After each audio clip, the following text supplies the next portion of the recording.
Aquí Paco da Caixa Negra da Nostromo a dar a miña opinión sobre Torrente Presidente e teño que dicir que me gustou. Dame vergonza recoñecelo, pero unha peli entretida, con humor, decirlo así, mistura para todos os públicos de humor, sátira política, sketches graciosos, cameos variados con referencias a películas anteriores e unha película que se me pasou super rápido.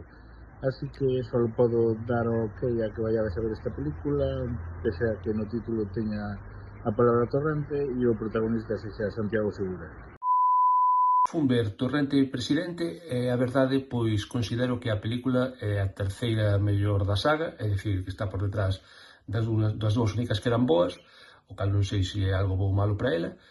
E, por outra parte, creo que a fórmula está un pouquiño gastada xa, ao final pasaron un lote de anos, e este Torrente pode que sexa o Torrente máis amaestrado da súa historia. Creo que unha peli na que os teóricamente aludidos non teñen ningún motivo para darse, non digo por aludidos, pero si por ofendidos, e creo que de todas formas ten algún chiste que é bastante rescatable e eu teño que recoñecer que ainda me rín no cine cun par deles, aínda que ningún é tan memorable como na segunda cando Torrente se mexa na piscina ou cando tamén na segunda lle rouba a comida, os cartos para comida ao tipo do silbato ou